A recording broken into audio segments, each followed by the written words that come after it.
গাজায় ইসরায়েলি বাহিনীর তাণ্ডবের বিরুদ্ধে সোচ্চার হয়ে বিক্ষোভে অংশ নিয়েছেন বিভিন্ন বিশ্ববিদ্যালয়ের শিক্ষার্থীরা। শিক্ষার্থীদের বিক্ষোভ এখন যুক্তরাষ্ট্রের কলম্বিয়া এবং ইয়েল বিশ্ববিদ্যালয়ের গণ্ডি পেরিয়ে অন্যান্য বিশ্ববিদ্যালয়গুলোতেও ছড়িয়ে পড়েছে।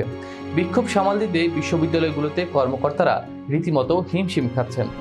বিক্ষোভ থামাতে সোমবার ইয়েল বিশ্ববিদ্যালয়ে কয়েক ডজন শিক্ষার্থীকে গ্রেফতার করা হয়। অন্যদিকে ইহুদি বিদ্বেষ ছড়িয়ে পড়ার ভয়ে কলম্বিয়া বিশ্ববিদ্যালয় ক্যাম্পাসে সশরীরে ক্লাস নেওয়া আপাতত বন্ধ রাখা হয়েছে।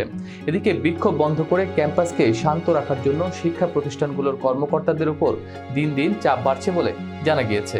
কলম্বিয়ার প্রায় 12 কিলোমিটার দক্ষিণে নিউ ইয়র্ক ইউনিভার্সিটিতে বিক্ষোভকারীরা রীতিমতো তাঁবু টানিয়ে সেখানে অবস্থান নিয়েছেন। অন্যান্য বিশ্ববিদ্যালয়ের মতো নিউ ইয়র্ক ইউনিভার্সিটির বিক্ষোভকারী শিক্ষার্থীরাও ইসরায়েলি অস্ত্র সরবরাহকারী কোম্পানিগুলো থেকে বিনিয়োগ সরিয়ে নেওয়ার আহ্বান জানিয়েছেন।